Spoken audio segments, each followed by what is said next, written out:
तो आज की इस वीडियो में मैं आपको एक ऐसे गांव की कहानी बताने जाने वाला हूं कि जो गांव में कोई भी नहीं रहता। हाँ, सही सुना आपने, इस गांव में कोई भी नहीं रहता। जो महाराष्ट्र में रिसेंटली बाढ़ आई थी उनमें से एक गांव ये भी था, और ये गांव आता है महाराष्ट्र के नांदेड़ जिले में से, और इस गांव का नाम है बांसवाड़ी। और इस गांव के बारे में मेरे से अच्छा कोई भी नहीं जान सकता, क्योंकि तो इस गाँव में मेरा बचपन जा चुका था। और वीडियो के एंड तक बने रहो, और एंडिंग में मैं आपको ये भी बताऊँगा कि मेरा घर कहाँ पर था और मैं किस स्कूल में पढ़ा था।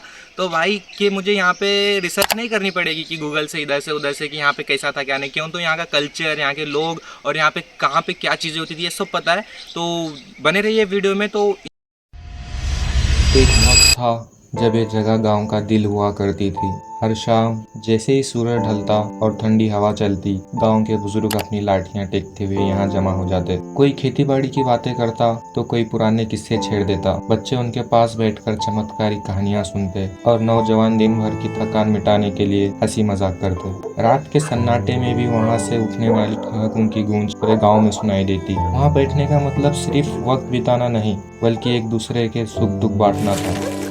वो ऊंची सफेद रंग की टंकी जो कभी पूरे गांव का भरोसा हुआ करती थी। एक वक्त था जब सूरज निकलने से पहले ही वहां चहल पहल शुरू हो जाती। सभी गांव वाले उसी टंकी का पानी पिया करते थे, चाहे वो खेत से लौटा थका हारा किसान हो या स्कूल से भागता हुआ कोई बच्चा। इस टंकी का ठंडा पानी सबकी प्यास बुझाता था। लोग अपने घड़े भरते और वहीं बैठकर एक दूसरे का हाल चाल पूछ लिया करते। वो पानी सिर्फ प्यास नहीं बुझाता था, बल्कि पूरे गांव को एक धागे में पिरो कर रखता था। लेकिन आज वही टंकी एक पुराने खंडर की तरह है। अब ना कोई वहां मटका लेकर आता है, ना वहां बच्चों की शोर सुनाई देता है। लेकिन उस पुराने टंकी का स्वाद और वो पानी कहीं खो सा गया है। वो टंकी अब सिर्फ एक पुरानी याद बनकर रह गई है, जो गांव के एक कोने में खामोश खड़ी सब देख रही है। गांव के उस पुराने स्कूल की इमारत कभी उम्मीदों का घर हुआ करती थी। एक रात जब बारिश की वजह से नदी का पानी बढ़ा, तो उसने स्कूल के रास्ते को और उसके साथ साथ बच्चों की उन यादों को भी बहा दिया। वो छोटी सी दीवार जहां बच्चे अपनी छुट्टी के वक्त बैठकर खेलते थे, आज पानी की धार में कहीं खो गई है। स्कूल का दरवाजा जो सुबह ज्ञान के लिए खुलता था, आज पानी और मिट्टी से भरा है। कभी वो नदी गांव के लिए जीवन दान थी, लेकिन एक बार जब उसने अपना रास्ता बदला तो सब कुछ बदल गया। जब भी वहां से गुजरने की कोशिश करो तो आज भी उस पुराने घंटी की आवाज कानों में गूंजती है। आज यहाँ सिर्फ नदी का पानी और वो टूटी हुई दीवारें जो अब भी उस वक्त को याद कर रही है। अब यहाँ कोई नहीं आता, कोई भी नहीं। ये पीपल का पेड़, इसने गांव को बनते और उजड़ते देखा है। कभी इसके नीचे रौनक हुआ करती थी, और आज सिर्फ इसकी सनसनाहट है जो उन लोगों की यादों को जिंदा रखे हुए है, जो शायद अब वापस कभी नहीं आएंगे। ये घर थे हमारे गांव के। कभी यहाँ मर्दों की महफिल जमती थी और चूल्हे पर रखे दूध की खुशबू से पूरा आंगन महक उठता था। इसी घर के आंगन में बच्चे आंख मचोली खेलते थे। कभी यहाँ फैसलों की चिंता होती थी तो कभी किसी की बेटी की शादी का मशवरा। इसकी दीवारों ने कितने ही घरों की खुशियाँ सुनी होंगी, पर आज यहाँ सिर्फ धूल है, मकड़ी के जाल है और वो पुरानी लाठियाँ हैं जो अब किसी का सहारा नहीं बनती। अब यहाँ कोई नहीं आता। सन्नाटा इतना गहरा है कि दीवारें भी अब चीख चीख कर उन लोगों को ढूंढती है जो कभी यहाँ बैठकर पूरी दुनिया की बातें करते थे। वो घर सिर्फ एक ढांचा नहीं, एक तिजोरी है जिसमें हंसी, लड़ाई, मिलन और विदाई की यादें महफूज है, जिन्हें कोई चुरा नहीं सकता। पर अफसोस, अब वहाँ कोई दस्तक नहीं देता। वो दीवारें जो कभी गर्मियों में ठंडक और सर्दियों में गर्मी देती थी, अब सिर्फ बारिश की बूंदों की टप टप सुनकर अकेली रहती है। वो घर आज भी चाबी का इंतजार करता है, जो शायद कहीं खो गई है या फिर किसी के दिल में कहीं छुपी है। देखो, इन गलियों को देखो। इन्हीं घरों में कभी जिंदगी धड़कती थी। इनके दरवाज़ों पर कभी धूप की किरणें रुकती थी और इनके आंगन में बच्चों की किलकारियाँ कभी ख़त्म नहीं होती थी। अब यहाँ कोई नहीं रहता। इन घरों की दीवारें जो कभी रंग बिरंगी हुआ करती थी, आज वक्त की मार झेल रही है। खिड़कियाँ जो कभी मेहमानों का इंतज़ार करती थी, आज उनमें सिर्फ मकड़ी के जाले हैं। जब हवा चलती है तो इन घरों के टूटे हुए दरवाजे ऐसे चुल चुल करते हैं जैसे कोई शख्स पुरानी यादों को जगा रहा हो।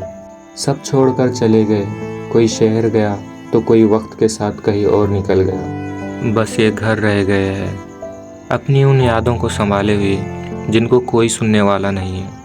सच तो ये है, जब इंसान घर छोड़ता है तो सिर्फ ईंट पत्थर नहीं छोड़ता, वो अपने बचपन, अपनी जवानी और अपने गुजरे हुए लम्हों का बड़ा हिस्सा यहीं दीवारों में छोड़ जाता है। अब ये घर खाली नहीं है, ये बस उन यादों के आखिरी निशान है जो खामोशी से अपनी बर्बादी का इंतज़ार कर रहे हैं। पता है, गांव के उन पुराने पेड़ों के नीचे जो सुकून था अब वो कहीं नहीं मिलता।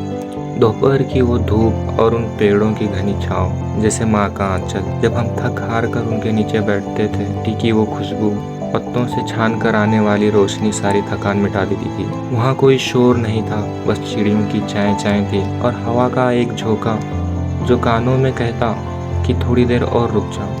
यह वो पुरानी मस्जिद जिसके मीनारों पर कभी सुबह की पहली अजान के साथ पूरा गांव जग उठता था, अब वहाँ कोई नहीं आता। वो जगह जहाँ कभी सजदों की कतार में कंधे से कंधा मिलाकर लोग खड़े होते थे, आज वहाँ सिर्फ धूल और मकड़ी के जाले हैं। मस्जिद का वो पुराना फर्श जो कभी नमाजियों की आवाज़ से चमक उठा था, आज वक्त की मार झेल रहा है। इन पत्थरों के बीच कभी मेरा घर हुआ करता था, मुझे आज भी याद है। उस कोने में मेरी माँ का चूल्हा था जहाँ से रोटियों की महक पूरे आंगन में फैल जाती थी। अब यहाँ सिर्फ पत्थर बचे हैं और बेवक्त की खामोशी। कभी कभी जब मैं यहाँ आता हूँ तो मुझे लगता है कि ये पत्थर मुझसे कुछ कहना चाहते हैं। शायद वो उन दिनों की बात जब यहाँ चूल्हे भी जलते थे और घर में चिराग भी। अब तो बस यादें हैं जो इन पत्थरों के नीचे दबी हुई है। देखो, वो जो सामने बरगद का पेड़ है, वो हमें और हमारे बचपन को आज भी याद करता है। जब हम छोटे थे तो इसी की लंबी लंबी टहनियों को पकड़कर झूलते थे। हम इसी की छांव में घंटों धूप से बचकर आँख मचोली खेला करते थे। जब कभी हम थक हार कर इसके नीचे सोते तो इसकी पत्तों की सरसराहट ऐसे लगती जैसे कोई माँ अपने बच्चों को लोरी सुना रही हो। लोग कहते हैं पेड़ बोल नहीं सकते, पर मैं जानता हूँ इसने हमारे हर वो किस्से को अपने अंदर समेटा हुआ है जो हमारी यादों से भी धुंधले हो गए हैं। आज भी हवा चलती है तो ये बरगद अपनी टहनियाँ ऐसे हिलाता है जैसे कह रहा हो, लौट आओ, मैं आज भी वही हूँ जहाँ तुम्हारा बचपन छोड़ गए थे। देख रहे हो इस नदी को, कितनी शांत है ना, मगर ये खामोशी झूठी है। इसने सिर्फ पानी नहीं रखा, इसने हम सबकी खुशियाँ छीन ली है। कभी इसी नदी के किनारे उम्मीदों की रौनक हुआ करती थी, आज वहाँ सिर्फ पानी है और मैं हूँ। ये नदी इतनी खामोश क्यों है? शायद इसलिए क्योंकि अब यहाँ छीनने के लिए कुछ बचा ही नहीं है, बस एक खामोशी जो मुझे हर पल अपना बचपन याद दिलाती है। तो आई होप गाइस आप सभी ने इस वीडियो को एंजॉय किया होगा। अगर आपको थोड़ा भी डिजर्विंग लगे वीडियो तो लाइक शेयर और कमेंट कर देना, और ऐसी जर्नी के साथ जुड़े रहने के लिए जर्नी विद स्माइल के साथ जुड़ जाओ, और आपको आगे इन फ्यूचर में भी ऐसे डॉक्यूमेंट्री वीडियोस देखने के लिए मिलेंगी। और मैं अगर सोचूंगा कि जहाँ पे मुझे मौका मिले। Thanks for watching.